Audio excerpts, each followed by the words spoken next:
sporty jacket there. Autumnal. Looking good.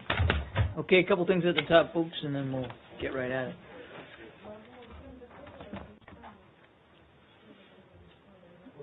Thanks. You guys ready? Okay. Today, the U.S. Department of State is pleased to hold the inaugural U.S.-Qatar Economic and Investment Dialogue here in Washington. Secretary and Secretary of Treasury Jacob Blue launched the event with their Qatari counterparts, Foreign Minister Dr. Khalid Al-Attiyah, Minister of Finance Ali Al-Imadi, and with the CEO of the Qatar Investment Authority, Sheikh Abdullah Al Thani. Qatar is a key strategic partner of the United States, and the two countries work closely across a range of issues. This inaugural U.S.-Qatar Economic and Investment Dialogue will highlight the close cooperation between the United States and Qatar and establishes a mechanism to further strengthen commercial and economic ties in coming years. On Indonesia, as you may have heard my colleague at the White House talk about a little bit ago, President Obama will welcome Indonesian President Widodo to the Oval Office today.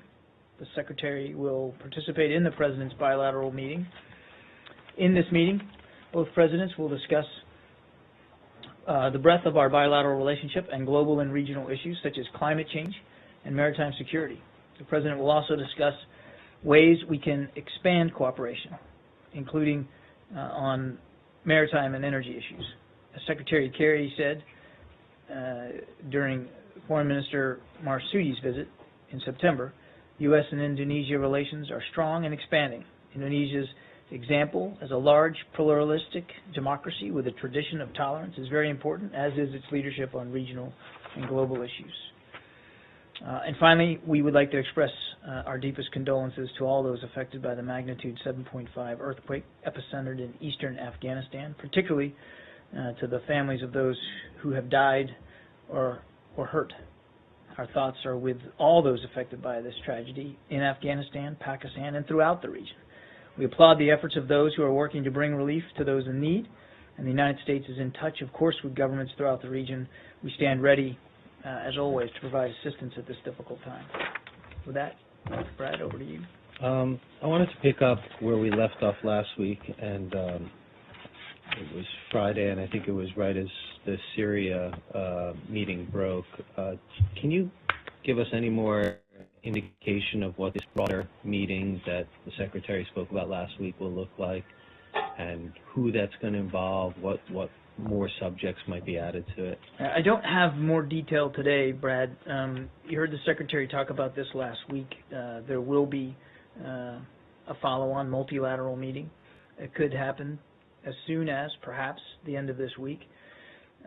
Details are still coming together, so I really don't have much in terms of specifics to offer you today, except to say that, as the Secretary said himself last week, it's important to continue this dialogue, these discussions, toward trying to arrive at the modalities of a political transition. The Secretary believes that the momentum is moving in the right direction, and that's why it's important, in his view, to continue to meet with partners in the effort. But again, when it's going to be, where it's going to be, who's going to be at the table, I think all of that's still being worked out. So is the inclusion of Iran being considered at this point, or it's not on the table? At some point, obviously, and the Secretary has talked about this, we know there's going to need to be a conversation with Iran towards the end of a political transition there, towards that end. I don't want to get ahead of specifics in terms of future meetings, except to say that obviously at some point we know there's going to have to be a dialogue with Iran. It doesn't sound like you're actively considering it for this meeting then. I don't want to speculate one way or the other, Brad. I'm just not ready right now to talk about what the next iteration of these meetings is going to look like. At some point, the Secretary has made clear Iran's going to have to be part of this discussion. Now, when that's going to be and where it's going to be and under what context, I think it's fair to say that all that's still being worked out. Would it be fair to say you're not ruling it out, though? I'm not For gonna. this meeting, I'm not because speculating one way or the other, Arshad, in terms of who's going to be at the next iteration of the meeting. And then just on the actual modalities, as you call them, which is a somewhat difficult word for most people, but the plan, if you will. Is this something you are drafting with the participation of both the Syrian government and the Syrian opposition, or is it something you among the participating countries are devising and then are going to take to them? Okay, let me try to answer this without using the word modality. Yes. Thank you. I actually think it's a great word and fits pretty perfectly into this, but I'll try to find a different way to characterize it.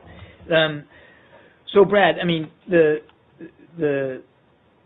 it's not as if we're at this point where people are putting pen to paper to describe the plan for a political transition right now.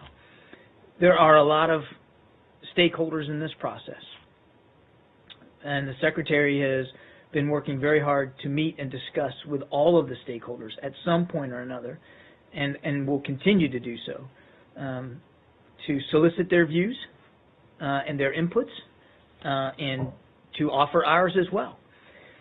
And those discussions are ongoing. They happened in Vienna last week. They will happen again, I think, very soon in another multilateral setting.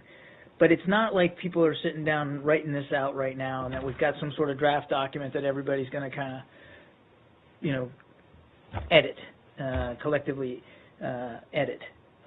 That said, obviously, it's important to be able to describe what a political transition in Syria will look like, could look like, should look like. And because there's multiple stakeholders in this process, you want to make sure that that you get everybody's views in terms of moving forward on something that can actually have a chance at working. I don't want to get ahead of that particular process and, who is all going to be included at what stage as we get closer there. But obviously, and I know, obviously, for it to be successful and for it to be enduring and for it to have to produce the result we want to see produced, which is a unified, whole, pluralistic Syria, we know that the opposition groups, for instance, will need to be brought into the process. And clearly, whatever is decided, at whatever point it's decided, the regime itself has to comply. So I don't want to get ahead of steps in terms of who and where and when. But the Secretary is more than mindful that this is a complicated process. It's going to take some time, and it will inevitably involve some compromises by everybody as we get there. Does that answer? A couple of things, and if you would also refrain from the use of modalities, I'd be very grateful. You mean I can't use it with you either? No, we're going to ban. I really did not. Ban that word. I did not realize that this word was so problematic. I beg your pardon? No.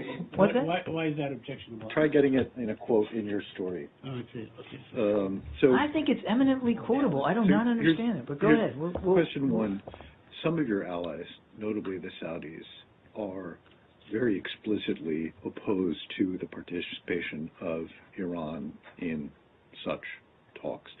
The Saudi foreign minister about 3 weeks ago at UNGA made this very clear in talking to reporters.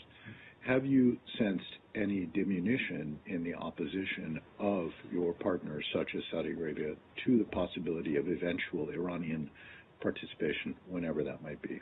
I won't speak for other nations and their views about what a political transition process needs to look like or who needs to participate in that. I think that's really for them to speak to, and the Secretary would want us to respect their right to do that.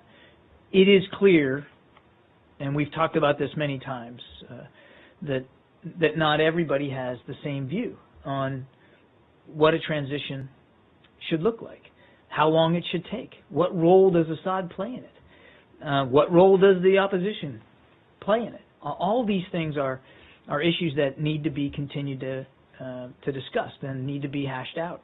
That's why, back to Secretary Kerry and what he said just a few days ago, it's important to continue to have these discussions and to continue to bring more and more stakeholders into the process, so that these differences can be ironed out and can be we can try to arrive at some sort of process, some sort of plan that can be not only digested by everybody but can be actually effectively carried out. So I won't speak for the Saudi government. Their views are for them to speak to. We understand that not every player in this has the same exact views, and that's why, because there's still differences of opinion, that's why meetings such as the one we had last week in Vienna are so important, and meetings that I know will be coming up in the near future are important as well. Is it still your position that Assad has lost the legitimacy to lead Syria? Yes, nothing's changed about our position on Bashar al-Assad. Okay, so your view would be that he can't have a long-term leadership role in Syria. Is that fair to say? That is correct. Okay. In fact, you may have seen the readout from our discussions in Saudi Arabia and Riyadh with Saudi leaders. I mean, we put that very much clearly in the readout of those meetings that the Secretary and the Saudi government agree that there can be no future for Assad. Any future election. I'm not going to get into hypotheticals here, Dave. Part of the transition process might be an election, and you say he can't be leader anymore. So it's kind of implied, isn't it? I'm not going to make implications on hypothetical ways at what a political transition could look like. So let's not get ahead of decisions that haven't been made, decisions about elections, for instance. But it is fair to say nothing has changed about our view that he has lost legitimacy to govern Syria, that he continues to brutalize his own people, and that what we need is a government in Syria that is not led by Bashar al-Assad and that is responsive to what are, there's no doubt, desperate needs of the Syrian people, and that's what the focus is. The talks are about people with differing views on this coming together on the modalities of the way forward. Good word. You also said that compromises would have to be made in that process. Are you one of the countries that might be prepared to compromise? Again, I'm not going to get ahead of decisions that haven't been made, but I think there are a wide range of views, obviously, and not everybody is. But you're not a mediator in this process. You're one of the countries that has views. That's correct. That's correct. And there are, obviously, not all nations are widely disparate on this. I mean, many of our European allies have taken very much the same position that we have taken. So it's not like everybody involved has got a widely different views here. But there are some different opinions and perspectives on what a successful transition means and what that looks like. And so that's why, again, it's important to have these discussions and try to arrive at a consensus view. One other one on this. The Assad government has been an extremely useful ally to Iran for many reasons, not least an ability to project its power to support Hezbollah. What makes you think that the Iranians would wish to take part in a conversation where it is your view that Assad, their client, has to go over the long run? What makes you think that they would be willing to jettison him and take part in such a conversation now? Well, again, the question implies that we're at that point, and I don't know that that's correct. At a point that you're going to have an active discussion with the Iranians right now. And I don't want to, again, speculate one way or the other that we're at that point. They are a stakeholder in this process. They do have a relationship with the Assad regime. They do have a relationship inside Syria. We've been very honest about our views of that relationship and their Iranians' continued support for terrorist organizations like Hezbollah, and how problematic that is for not just Syria but the region. So there are real issues here with Iran, with respect specifically to Syria, as well as the region. And as the President noted, as Secretary Kerry has said, we know that at some point, if a political solution is going to be found, and if a political solution can be successful, you're going to have a conversation with Iran about this. I just don't want to get ahead of the of when or how that would occur. And then to your question about Iranian motivations, I mean, I think that's a great question to pose to Tehran. I mean, in terms of where their heads are with respect to the future in Syria, and with respect to the degree to which they would be willing to have a meaningful conversation about a political transition. Clearly, we know that conversation is going to have to occur. One real quick. When did this notion of belligerence shift to stakeholders?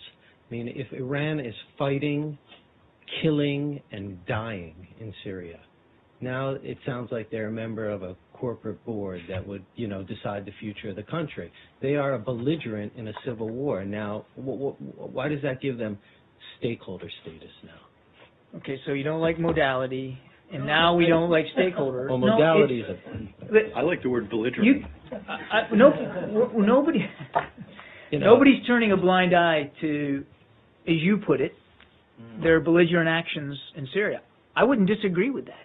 We don't disagree with that in terms of that, using that phrase or characterizing their efforts in Iran in that way. Wouldn't disagree with that at all. And we have long been honest and open about our concerns about what they're doing to prop up Assad and to continue the violence against the Syrian people.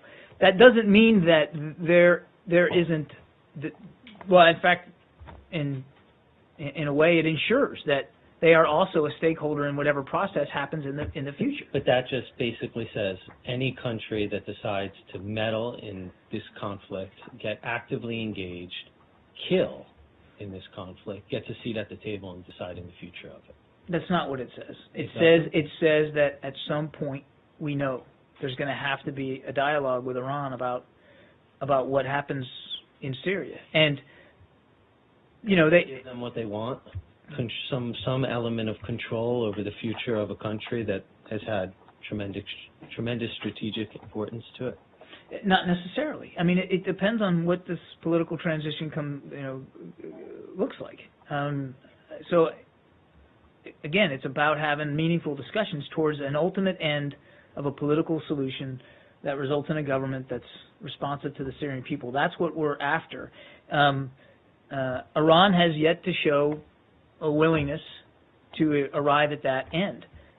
But that doesn't mean that at some point having some sort of dialogue with Iran over that outcome should be ruled out. And it doesn't mean just because the whole purpose of diplomacy is to talk to and to try to arrive at differences with those who you sometimes violently disagree with. That's the whole purpose of diplomacy. Did you read today's article by former President Carter about the five power? I'm sorry about the... Did you read the article written by former President Carter on resolving the Syria issue? I did not, no. Okay. Let me follow up on something that you mentioned a little while ago. Assuming that Syria is represented by different groups, representing different constituencies in Syria. The Assad regime definitely represents a certain constituency in Syria.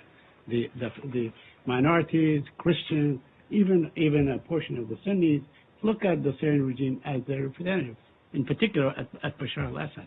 Why should Bashar al-Assad be completely nixed out of the process, considering that he controls the larger portion on the ground, probably asserting himself as the major power in that conflict on the ground? Why should Assad be nixed out of the process? Nobody said that there wouldn't be a role for Assad or for the institutions of his government in the transition. What we said, and I mean, the Secretary's been clear that, you know, it could be that he goes on day one, it could be that he goes on, you know, day 6 or at whatever point after that. I mean, it's just that a meaningful transition can't leave him in power. But nobody has said that there's no role for him or the institutions of his government in terms of the transition process. Through some hideous circumstances, you have completely transparent elections and so on, and Assad is elected. What happens then?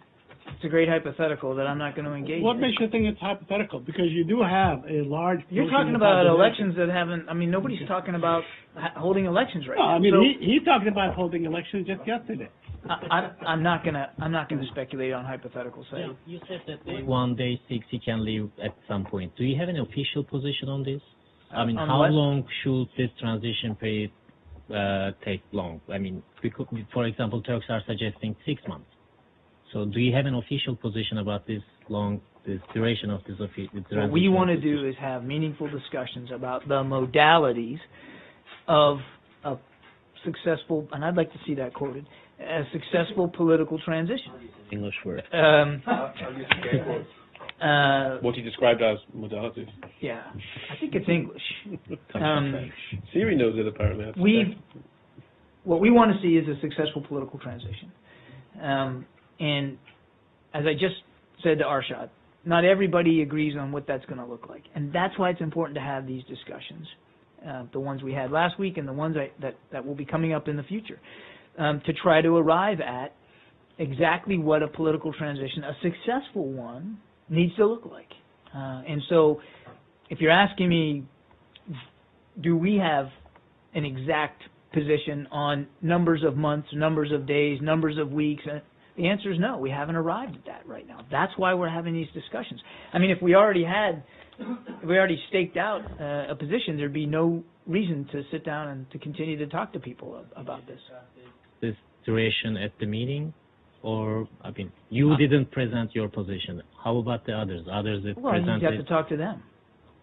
No, in terms of because the secretary said that this direction is very hopeful. I'm trying to understand what was the main topic during the discussion. What was the main issue that you discussed? The duration, or the elections, or at least? I'm not going to get into specifics on those kinds of discussions. I think you can understand that we're not going to read out every detail of these meetings, but it's fair to say that a major topic of discussion was the transition itself, and looking at the various pieces of it to see which ones made the most sense and which ones could the largest group of people agree on. And they're going to continue to have those discussions, and I suspect there'll be more representatives at the table as these discussions go on, because there are a lot of stakeholders in the process here that we want to make sure that have a chance to voice their perspectives. The last one. Why you started this process with Saudi Arabia, Russia, Turkey, with the 3 other countries to discuss this process? Why only 4 of them? 4 of you? Well, remember, this actually has its roots in the meeting in Doha back in the summertime between the U.S., Russia, and Saudi Arabia, and then as discussions went further and went on, more and more partners, more and more other nations became party to the discussions. When we were at the UN General Assembly just a few weeks ago in New York, the Secretary hosted no less than 3 multilateral meetings, and the second one had more people at the table than the first one. And I think you can expect that will continue. Going into the details of what has been discussed in the meeting on Friday, and just picking up of what you just said already, can you tell us what was agreed upon, to the degree that you are quite hopeful that in the next meeting that you're trying to organize now, that progress can happen, apart from the agreeing on the transitional period? That I think I'd leave it where the secretary left it after the meetings in Vienna. That they were productive conversations, that they were helpful, that there's still more work to do, but that the tone and the tenor of the discussions certainly led him to believe that there was some momentum building here towards what a political transition can look like. But he also said that's why it's important to keep this momentum going and to continue to have these discussions. I won't get any more specific than that. And if you don't have leverage over the Iranians or the Russians, many people believe that actually it's President Putin who will call the shot in the end, and you don't have much trust in him. Do you believe that this process can go on and on and on, and it's really ultimately up to President Putin to make a final decision on whether Assad will stay or will go? It's not going to be up to one country or one leader in one country here. It has to be done multilaterally, and that's why the Secretary is pursuing the approach that he's been pursuing here in terms of these discussions. You also talked about trust. This isn't about trust. This is about coming together to try to reach a consensus view on what an effective political transition can look like in Syria. And that's complicated. And that's going to be difficult to achieve because there's so many people involved, and because we have an ongoing civil war, because Assad continues to barrel bomb his own people, because there are millions of refugees still leaving Syria and the region for Europe. There's a lot of complicating factors here. So it's not just about trusting one person's word over another. It's about achieving, indeed, in action, meaningful measures that can lead to what needs to happen, which is a transition away from Assad and to a better government in Syria that's responsive to all the Syrian people. And because it's so hard, and because it's so complicated, there have been many, many discussions. And not all around the table, by the way. I mean, there's a lot of telephone diplomacy going on, certainly by the Secretary, but also by his counterparts in other nations. And a lot of discussions are going on that aren't being done in front of the camera sprays, in major cities.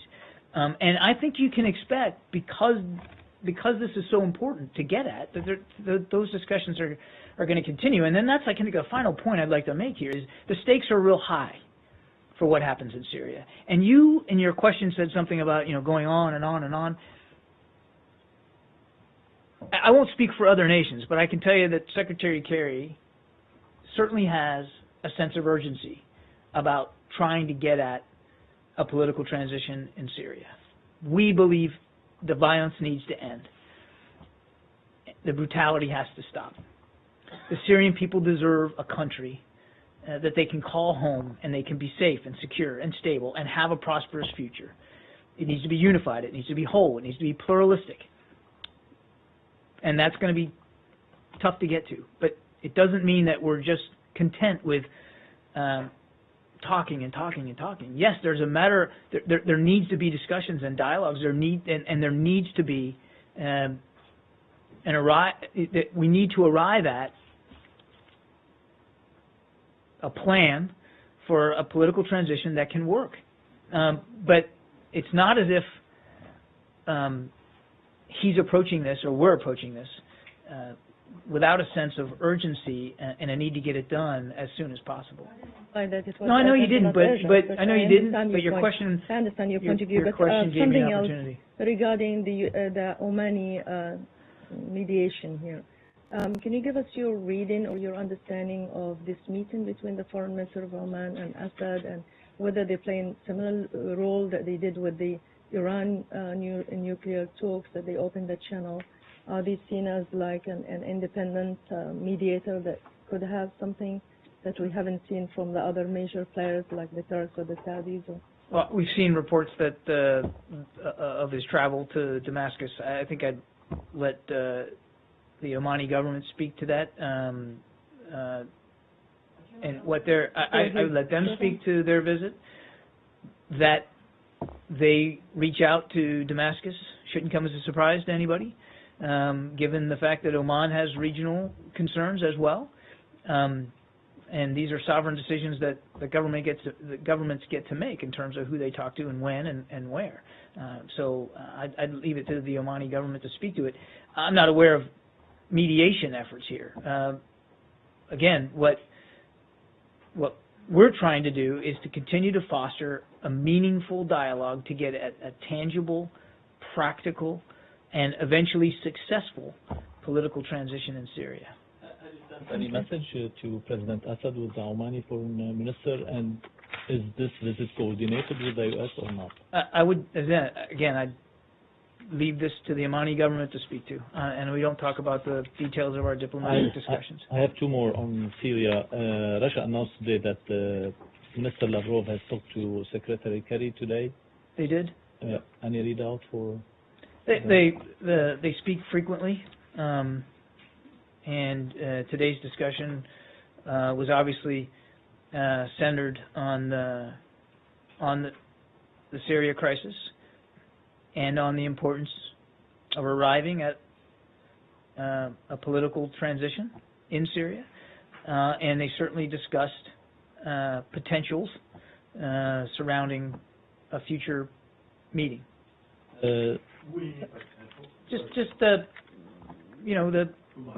They talked about the next round of discussions and what each of them had in terms of expectations for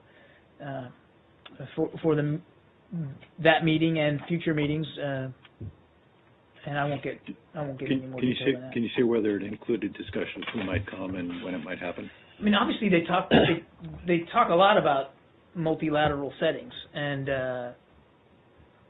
about potential members, potential participants. Yep. But again, I'm not going to talk about the conversation this morning in more detail. It was a short conversation, and it was largely focused on the issue of political transition in Syria and about the potential for future multilateral meetings.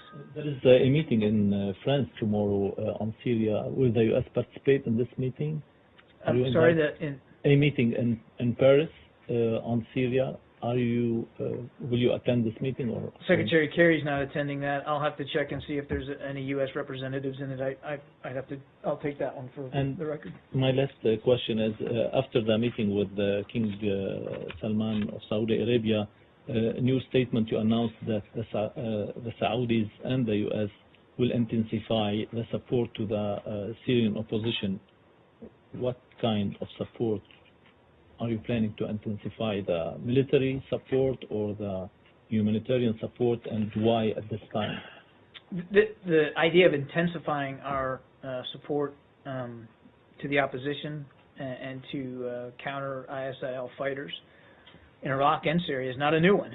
And the Secretary has talked about that for several weeks now, that we have every intention to intensify those efforts. I'm not going to get into operational details here, but I think you're going to continue to see the United States, our role in this multinational coalition of some 65 nations will continue to strengthen and grow. John? Yeah. In the bilateral meeting with the Qatari foreign minister, can you give us a readout about the meeting, especially if he talked about Syria? They certainly talked about the conflict in Syria. They also talked about events in Libya, and certainly a focus of the discussion this morning was on the economic relationship between our two countries, not just the defense and security related issues, although they did discuss that. But yes, they talked about the ongoing civil war in Syria and the fight against ISIL in Iraq and in Syria. Yes. John, on that meeting in Paris tomorrow, supposedly it's the U.S. I know you're trying to get information, but it's also UK, Germany, and Saudi Arabia. Do you know why? And it's on Syria. Do you know why Russia was excluded? And there's the appearance that this is scheming, or are you designing a grand scheme here before the broader? This is the meeting in Paris you're talking about? Yeah, the And broader. you got to talk to French authorities on that. Well, they invited you, and the U.S. is going to be there. U.S., U.K., Germany, and Saudi. Yeah, Arabia. I said I'd get back on terms of representation. Secretary Kerry will not be there. Okay. And as for who the French decided to invite and why, you'd have to talk to them. In 2013 May, Secretary Kerry and Foreign Minister Lavrov agreed to do the Geneva 2 after the Geneva 1st. And it took 7 months to make this happen. Do you believe that it can happen the same thing this time as well, after this meetings? Do I expect what to happen? This prolongs the process and, to... I don't know how long it's going to take, Tolga. I don't think anybody knows how long it's going to take. What I can tell you, back to my previous comments, is the Secretary has a sense of urgency here, as do others in the process. And the violence needs to end, the civil war needs to end, and there needs to be a better government in Syria. No one's underestimating the challenge. It's not going to happen tomorrow. Although we'd like it to happen as soon as possible. It also can't just be quick. It has to be enduring. It has to be effective. It has to really provide the right results for a better future in Syria. And that's going to take some time to get at. Obviously, everybody would like this to happen as quickly as possible. But everybody also understands how difficult it's going to be, and that there are many voices in this process, and that that not everybody has the same view about Assad's future in Syria, which is a key sticking point and needs to be, resolved. So all I can tell you is that we're going to keep working this really, really hard as we can. To try to get at a better outcome as soon as possible. When that's going to be, I couldn't begin to tell Move you. on. Just Apparently on not. Syria, the international powers have basically so far failed to find a resolution for the Syrian conflict. And now, as you see a need for Iran to play a role, I wonder what kind of role can Iran play that Russia, Assad's bigger ally, cannot. What specific role? What kind of realistic expectations do you have from Iran to play a role that Russia cannot for Assad? I'm not going to get ahead of decisions or discussions. Iran has not been playing a helpful role in the region, certainly with respect to Syria, with their support to groups like Hezbollah and continued efforts to support the Assad regime. So it's largely been an unhelpful role. So if you're asking me what can they do to be helpful, stop supporting the Assad regime, stop supporting Hezbollah, and agree to work towards a successful political transition. But we've long recognized that at some point we're going to have discussions with Iran about that. And whether Iran's willing to change their behavior in Syria is up for them. That's for them to speak to. But I think everybody clearly understands that that at some point there's going to have to be that discussion, that conversation. Can we change topics?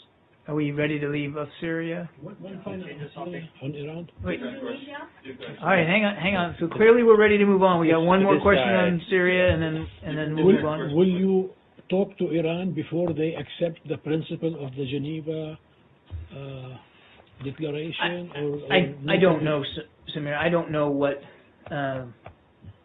Again, we're just not at that point right now, and it's. Your question, though a good one, is farther afield now than where we are in the process. What we're really trying to get at is what a political transition can look like, what that can be successful, which means we want to get as many people with a view and a perspective and an interest, to come to agreement on what that needs to look like. This is And believe me, I understand the interest in each of these meetings because they're not insignificant. But one thing that you all have to remember is that there are going to be more of these discussions, as there needs to be, and it's an iterative process that the Secretary is committed to staying at, because it is that important and the stakes are that high. And while each one on its own is important, as the next one will be, there will be one after that, and probably one after that, and who knows how many more, until we can really reach it, the ultimate goal here. We'd all like it to happen as quickly as possible, but as I said, it's more important that it happens and it happens well than that it happens quick. Otherwise, it's not going to be enduring. It won't be sustainable, and Syria just begins to implode, and nobody wants to see that happen. So I don't know the answer to your question. All I know is that this is work worth doing, and it's worth doing right, and that's what the Secretary is committed to. Imploded? I mean, the country is in multiple sectors controlled. Well, I mean, I'm not going to get into a definitional debate over implode here, but obviously things are chaotic in Syria and things are desperate and they're very bad, and that's why I said the Secretary has been very clear about that the violence needs to stop. But I also think the Secretary believes that if the international community can marshal its efforts and its leadership and come together and effect a successful political transition, Syria can be saved from implosion. It can be saved from complete and total failure here. So I wouldn't say that we're at that point right now of implosion, Arshad, but we could certainly get there if the international community isn't willing to continue the work that it has so far proven willing to do. Yeah. Community Israeli-Palestinian. That was the other big topic of the Secretary's. Yeah. Okay. Can we go? Yeah, please. Yeah. I've got You guys tell me. Today, the Prime Minister Netanyahu gave a speech on the occasion of the assassination of Yitzhak Rabin, and he said that he lives by the sword, he must live by the sword, and that Israel must control the territories for the foreseeable future. Does that mean the end of any possible process from your point of view, or the end of the two-state solution? I didn't see the Prime Minister's speech, so again, I'm not going to comment all over on. the place. That's exactly what he said. Hang on a second. No, you got to give me a chance to come back at you here. Go ahead. So, look, I haven't seen his comments, and as I said last week, I'm not going to get into the business of parsing everybody's statements one way or the other. As you know, the Secretary met with the Prime Minister in Berlin last week. Over the weekend, he met with President Abbas. He met with King Abdullah of Jordan. You've seen Prime Minister Netanyahu's comments on Saturday evening, which the Secretary welcomed. Not today's. I haven't, no. Okay. I'm sorry. Okay. But you made me lose my train of thought. So, to the Secretary's response. hang on a second. What we have said is what we want to see from both sides are words and actions which can contribute to a restoration of calm and an end to the violence. And that is exactly where the Secretary's head is right now. Yeah. Is the Secretary satisfied by the response of the Palestinian, just by the response to what he announced in Amman and what Prime Minister Netanyahu said in his written and YouTube statement on Saturday night? Well, I'm sorry, what was the question? Is the Secretary satisfied by the response to what he announced in Jordan and what the Prime Minister then later said in his statement? Yes. So there has been more violence, however, since those events at least 2 more Palestinians have been killed. At least 1 more Israeli citizen, I believe, has been killed. And so it hasn't led to any immediate easing in the violence, 1. And 2, the Palestinians have, at least the Palestinian Authority, has reacted quite negatively to the notion of 24/7 cameras, saying that they fear that the Israelis will simply use this to surveil their people and arrest those who they think may be troublemakers, whether they are or not.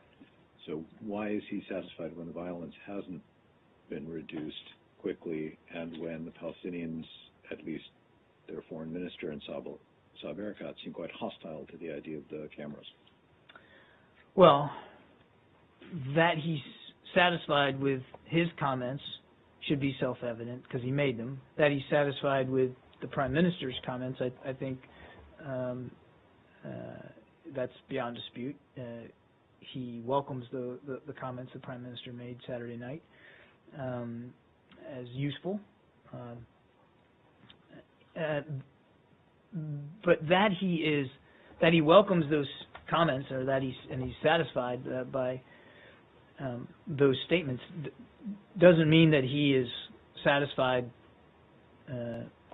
by the potential for more violence and by the actual events of the last couple of days. I mean, he also said on Saturday, and I know you heard him say, that the violence has to stop, that there can be no excuse for the deliberate taking of innocent life, that it needs to stop. And so he remains concerned about reports that he continues to see about violence there. And as I said earlier, wants all sides to do what they can to try to bring it to an end. So, yes, satisfied by the productive discussions he had, by the statements that were given, but certainly not satisfied that we're near the end of conflict here, just in terms of Israel, West Bank, and especially Jerusalem. How about the Palestinian response to, particularly to what he described as the excellent suggestion from Jordan's King Abdullah for the video monitoring? I mean, I realize that Israel has overall control of the site. I realize that Jordan is the custodian of the site. But most of the people, I would imagine, who pray at the site are Palestinians. I mean, I'm sure there are non-Palestinian Muslims who go there, but most of them, one would imagine, are Palestinians. So presumably they should have some kind of a voice here, and it doesn't sound like the Palestinian Authority is, I mean, it's clear that they are very hostile to this idea of cameras. So, well, I'll let the Palestinian Authority speak for itself. I can tell you that, broadly speaking, the Secretary found his conversation with President Abbas to be helpful and to be constructive. And he was grateful for the opportunity to have that discussion. So I'll let those Palestinians who have a different view on the closed circuit television camera coverage that we talked about, let them speak to that. But the Secretary continues to believe that it was a very helpful suggestion by King Abdullah, and that it will help increase the prospect for transparency from all sides and for all sides, to have this kind of footage available for the public to see 24 hours a day. That has the potential to be useful, I think, in terms of at least increasing the transparency about what's going on, and potentially, hopefully, having a persuasive effect on discouraging any more violence. One last one for me on this, if I may. The Secretary had said that there would be technical discussions fairly soon between Jordanian Waqf and Israeli authorities about the cameras. We are quoting an Israeli official today as saying that the idea would be that the footage would be available to the Israeli government and to the Jordanian government, but says nothing about it being publicly available. So that's one question: is it publicly available or not? Second question is Is it just for the Israelis and the Jordanians? Or might the Palestinians also be able to see it if it's not available widely to the public? And last, and I know you're not a direct party to those talks, but you're clearly deeply involved in the process, have the talks actually begun yet, the technical talks? I don't know. I'd have to refer you to Israeli and Jordanian authorities about whether their technical teams have started to discuss this or not. I truly don't know. Our understanding, coming away from the weekend's meeting, the discussions were that the technical teams would get together very soon. Again, I just don't know if that's happened or not. It's also our understanding, and the Secretary talked about this, that it would be that this footage, this live streaming footage, would be available to the public 24/7. That's our expectation. The Israeli government said that it is considering stripping 80,000 Palestinian Jerusalemites from their identity cards, basically cutting them off outside the wall. People in the neighborhoods of Beit Sahu and others and so on. Do you have a comment on that? Does that amount to some sort of ethnic cleansing from Jerusalem? Look, and I'm not. Again, I'm not going to get into debates over terminology here, Saeed. I mean, we've seen those reports, and again, I would just reiterate the importance we said of all sides, our expectations of all sides, that they'll avoid provocative actions and rhetoric, and begin to work cooperatively to restore calm. Is there provocative action or provocative rhetoric? I'm going to leave it at what I just said. Rhetoric aside, just the idea of stripping tens of thousands of people of the right to move about where they currently move about, work where they may currently work, travel where they may currently travel. Is that something that, provocative or not, is that something you just oppose because you think it's wrong? If it was true, it would certainly be of concern to us. Could you tell me about the visit of Secretary to Kazakhstan for next week? Namely, it will be 2nd of November. Your comment, please. I don't have anything to read out specifically with the Secretary's schedule, and as soon as we do, we'll let you know. We just don't have any travel to announce today. Yeah. Bangladesh. In recent weeks, ISIS has claimed responsible for several terrorist attacks inside Bangladesh, including killing of an Italian aid worker. Do you have any info? Do you know how much penetration ISIS has inside Bangladesh? Well, we certainly note with concern ISIL's claim of responsibility for the attack, and as we have elsewhere, we take those claims seriously. We're working closely with the government of Bangladesh and key partners to assess who is responsible for these attacks and to help bring them to justice. Bangladesh is a serious one. Sorry? The presence that Bangladesh is a real one. It's difficult to say the degree to which ISIL is or is not operating in Bangladesh. I'm not at a position where I can make that determination. But there's an investigation going on right now that we want to, if there's a need to be helpful, we want to be helpful. It's by law enforcement authorities there in Bangladesh to confirm responsibility to them to do this. But I think it's prudent for us to take ISIL claims seriously, and we do. But I just don't have anything specific to give you in terms of actual responsibility for it. We just said we need to let the law enforcement agencies there in Bangladesh investigate this and come to their own conclusions. I have one more on a South Asian country, Nepal, where some violent protests is going on the last few weeks after the new constitution came in.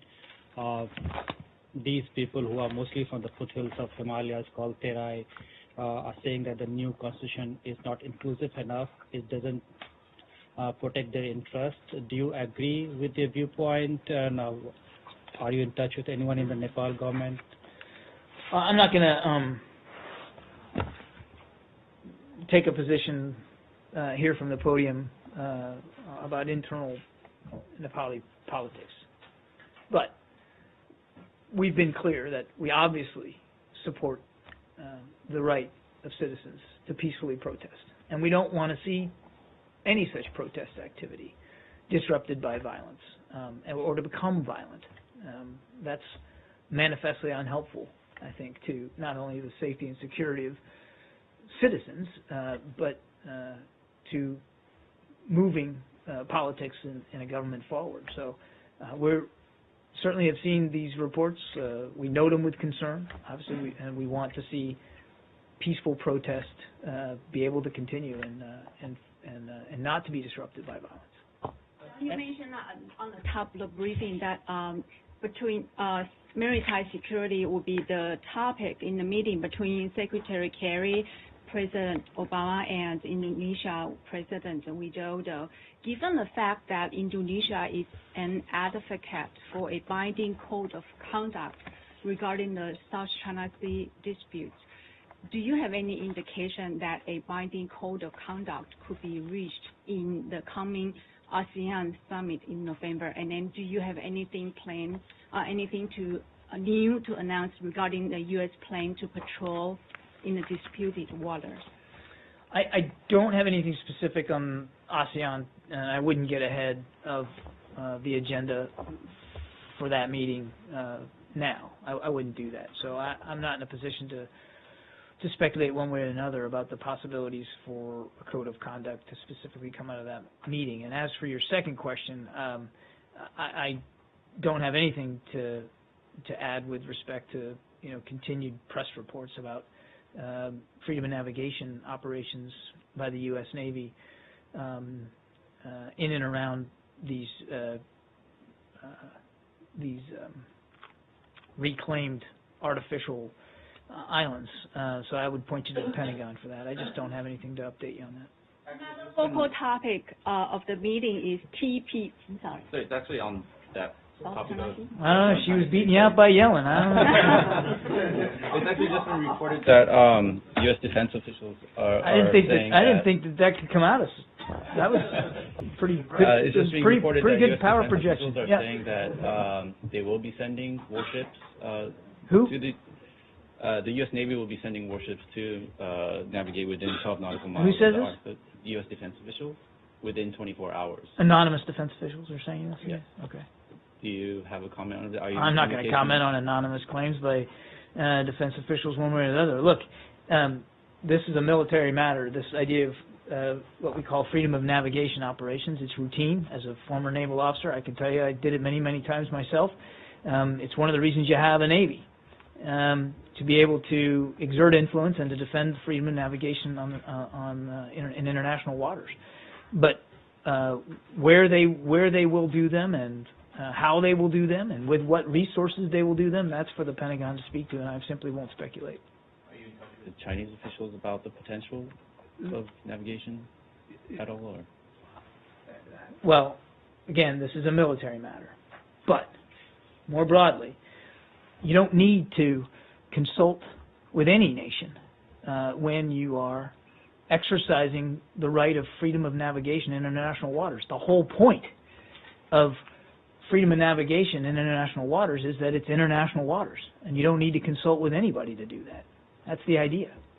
Except when they think it's not international waters and they claim it as their own. If it's international waters, it's international waters, Brad. You don't need to talk to anybody. But, even if you have the moral high ground in your own view on this, if they don't think it's international waters, there is the potential for an incident if they judge your intrusion or entrance into that area to be an aggressive act. Is that not correct?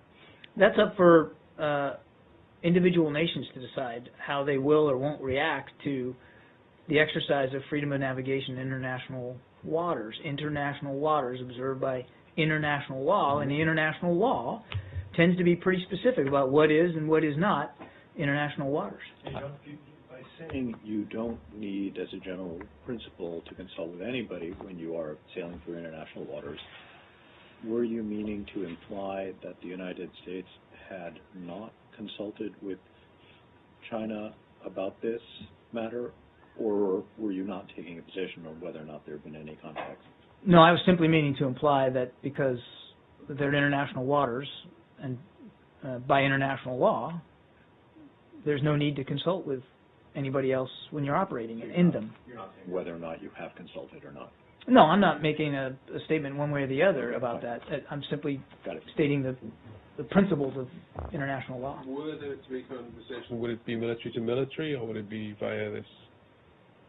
I'm not saying whether there was or not, but were there to be any, would that be the Pentagon or would it be you? Again, I can't speculate on conversations I don't know I'm not asking are you, having. just I understand. The point I think you're missing is that if it's international waters, therefore international law prescribes that you don't I need to just think it consult. would be a good precaution to have a non-compulsory conversation. Well, I would point you to my colleagues at the Pentagon if in fact there were some, but I'm not aware of any. So John, are you saying that news report that U.S. is actually consult in advance the plan to patrol in that area with the neighboring countries are full? Am I confirming the reports? Yes. No, I'm not. As I said, I think you should talk to my colleagues at the Pentagon. This is a military matter. Okay. Another topic, please. Another focal topic of Widodo's meeting with Secretary Kerry and President Obama is TPP. Although Indonesia has not made a decision to join TPP or not, what is U.S. position regarding the prospect of Indonesia become a potential member? Well, that's a decision for the Indonesian people to decide, not for the United States. Obviously, we've made our decision, fully in support of the TPP. The Secretary has talked about this many times and at length about the benefits to our economy as a result of TPP, as well as the economies of so many other nations involved. We believe it's good not just for the United States, but for many of our friends and partners in the region, and potentially broader than that. But these are ultimately decisions that each government has to make, and of course the people that live there. So You welcome it if they decide to join? I'm not going to speculate one way or the other. I mean, that's a great way of getting me involved in a decision here that is really up for the Indonesian people to make. They are eligible to join. They are a Pacific nation, and they can join the TPP, correct? I'm not an expert on eligibility or ineligibility, Brad. I don't know of anything that would make them ineligible, but this is obviously for them to decide. Yes. Have you received any requests for assistance from Afghanistan or Pakistan on the earthquake? No, I'm not aware of any specific requests for assistance. As I said at the opening, we're certainly willing to consider any such request should there be one. I got time for just a couple more. No, you've had plenty now. No, you've had plenty. Go ahead. Poland elections, do you have a reaction? The new government, especially the new government, supposedly is going to be pro-NATO, they say, which is good for you. To enlarge NATO presence. On the other hand, they might be difficult with the EU, so that could complicate working on the refugee crisis. So, mixed feelings here, or what's your reaction specifically with those two issues? I would just say this: that we congratulate people of Poland for their successful completion of these parliamentary elections, and as we have before, we look forward to working with the new government of Poland after the elections results are certified and a new government is formed. Poland, obviously we have a very strong relationship with Poland, and we look forward to that continuing. That's as far as I think I go on that. Classes in Montenegro between the police and the protesters over the weekend. Do you have anything to add? Any comment on that? I think our embassy's already spoken to this, and we join our ambassador in strongly condemning the violence that erupted during the protests on the evening of the 24th, which we noted injured members of the police, journalists, and protesters. We also condemned the damage to property, including the Albanian embassy, which sustained some damage. So a full investigation into all these incidents are in accordance with established laws, and we believe should be quickly conducted. Do you support a referendum by Montenegro people regarding the issue to join NATO? I don't have anything specific on that. In general, do you support a referendum for the people to decide for their future? I don't have anything specific on that. I mean, look, any final decision on bringing a member into NATO must be made with the consensus of all the NATO allies. That's how the process works. I got just time for one more. Yeah. Do you have anything on the Committee to Protect Journalists has said that 3 Egyptian journalists have been arrested and apparently held incommunicado within the last 5 days. If not, can you take that one if you don't have anything? Yeah, I haven't seen that. Obviously, if it's true, that would be deeply concerning to us. You know what our position is in terms of the media rights and freedom. So I'll have to get back to you on that, Ashad. As a follow-up to Lalit's question, you said that you're working with the Bangladesh government to see whether it was an ISIS attack or not. Are you working with the Turkish government as well for this Ankara bombing? For the what bombing? The Ankara bombing, October 10th bombing in Ankara. What I said was, if the Bangladesh government needed help, we obviously would contribute in any way that was feasible. It's being investigated by Bangladesh authorities, as is the Turkish authorities are investigating that and other, I'm sure, attacks that Turkey continues to suffer. And Turkey's a key ally and a key partner, and if there's ways in which we can be helpful, we're certainly willing to do that. Yeah. I'm not aware of any specific request for that. And the last one, the Turkish government took over control of a big media group in Turkey today. Do you have any statement? I haven't seen that, Tolga. Thanks.